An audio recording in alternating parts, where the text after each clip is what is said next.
Today, we're heading back to 1994, a year when one song was all it took to take over the airwaves. Kamoze's Here Comes the Hotstepper was everywhere. Skee Lo wished he was a little bit taller and gave us a hook we never forgot. This list is all about those one-hit wonders that showed up big, made their mark, and disappeared just as fast. The Puppies, Funky Y2C.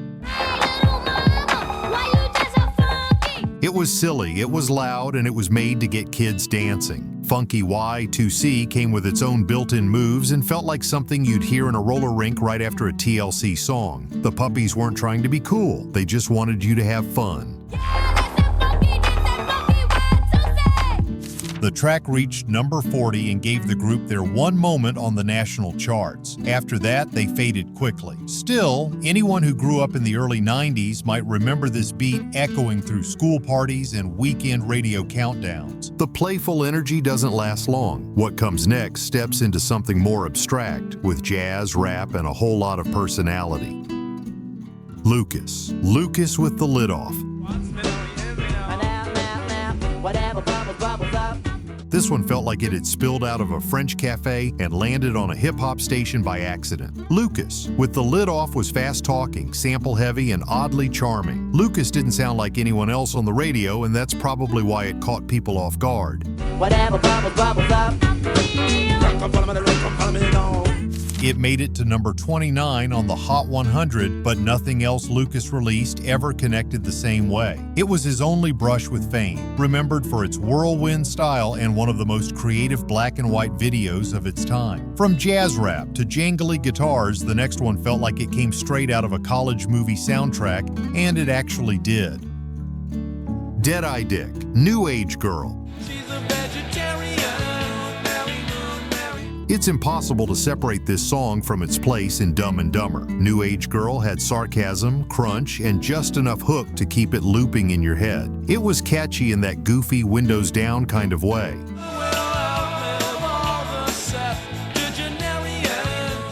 The track climbed to number 27 on the charts, and that was the last we heard from Deadeye Dick. No follow-ups made it through. This one hit stuck around mostly because of the movie, but for a certain crowd, it still triggers instant nostalgia. The next song isn't interested in jokes. It's a personal journal entry dressed as a rap track, told from a place that felt both innocent and worn. Ahmad, Back in the Day. Back in the days when I was young, I'm not a kid anymore, but someday. Back in the Day didn't need to flex. It took its time. Ahmad's voice carried a kind of quiet pride as he told stories about growing up, being young, and watching things change. It sounded like it was made for slow rides through old neighborhoods. When I was just a little nigga, I looked up to my bigger bro, begged if I could kick it.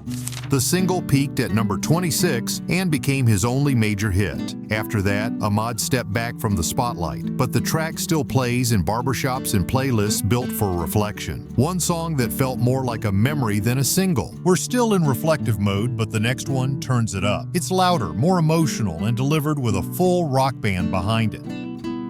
Candlebox, Far Behind. Grunge had a way of making pain sound powerful. Far Behind was Candlebox's breakout and their goodbye. A song about addiction and loss that managed to sound stadium-sized. Kevin Martin's vocals rose with emotion but never begged for sympathy. The track peaked at number 18 and gave Candlebox their only trip to the Hot 100. They toured, they tried again, but no follow-up made the same impact. This one song became their legacy, gritty, raw, and still played when someone needs to turn up the volume on their feelings. From distorted guitars and regretful goodbyes, the next track slows things down with velvet vocals and heartbreak you could feel in your chest. Aaron Hall, I Miss You. This one didn't need a beat drop or a hook. It walked in with pain and stayed with you. I Miss You was the kind of R&B ballad that didn't hold back. Aaron Hall's voice trembled and soared, capturing heartbreak with every line.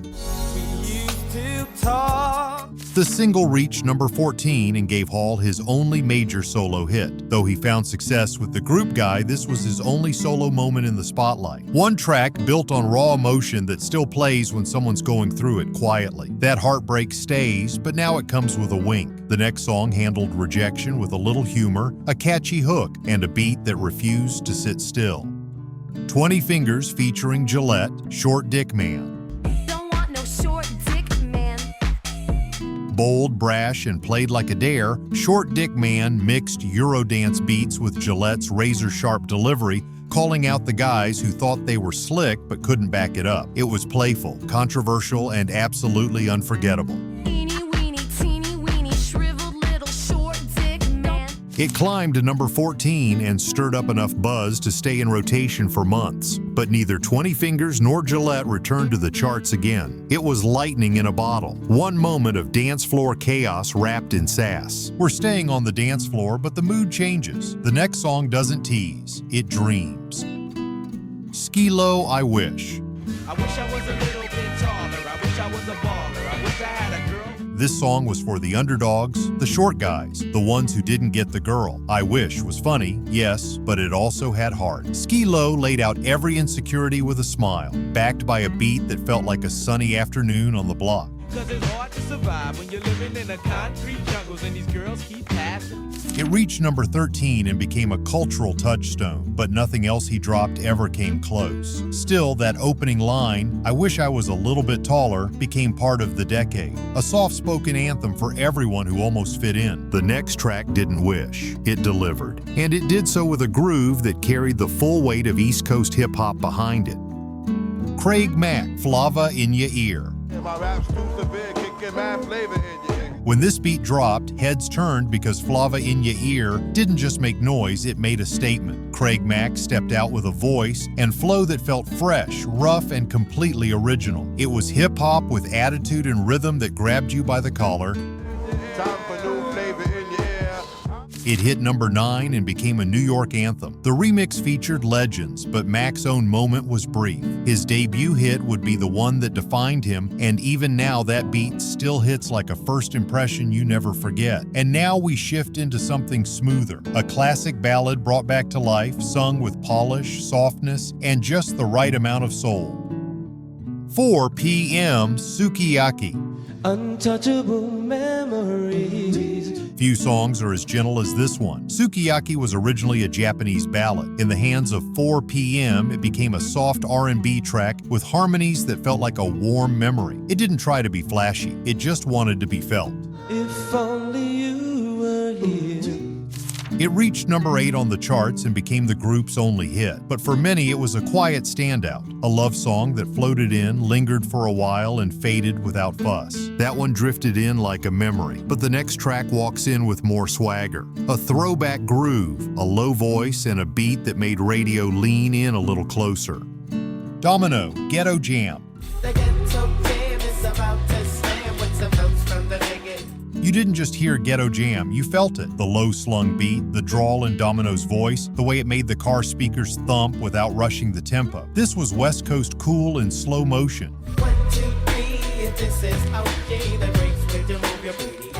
The track rose to number 7 and became his only real pop hit. Domino stayed active, but nothing else cracked through. Still, this song stuck around. You can hear it in the DNA of so many backyard BBQ playlists. One hit, perfectly timed. What comes next isn't smooth or laid back. It's an instant time machine. A cover, yes, but one that brought island warmth to every cassette deck in the country. Big Mountain, Baby, I Love Your Way. Peter Frampton made the original, but Big Mountain's version turned it into something else entirely. Baby, I Love Your Way became the song couples slow danced to at beach parties. It was softer, sunnier, and filled with pure, open-hearted sweetness. It climbed to number 6 and gave Big Mountain their only major US hit. After that, they quietly returned to the reggae scene. But this version of the song never left. One cover, one perfect moment, and it was everywhere. The vibe changes now. Romance steps aside for something bolder, a group of teenagers who came in smooth, young, and radio ready. Immature Never Lie.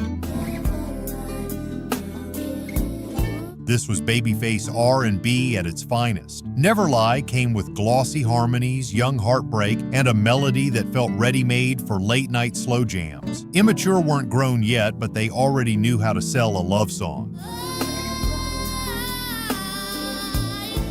It hit number 5 and became their signature moment. The group later rebranded as IMX, but they never matched this peak. One song stood the test of time, still playing on throwback stations and prom playlists. The mood turns sultry now. The next track carried whispers, attitude, and the kind of beat that turned radios into quiet conversations.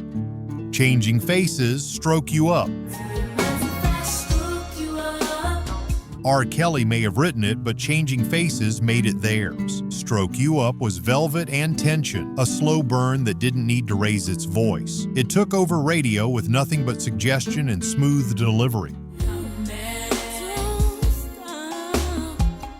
It reached number 3 on the Billboard Hot 100 and gave the duo their only major pop hit. Though they stayed in R&B circles, this was the song that crossed over. One seductive moment, never repeated. And now we arrive at the track that lit up every club, every gym, every party that needed an anthem. One song that made the world shout along. I Need Kamoze, Here Comes the Hotstepper.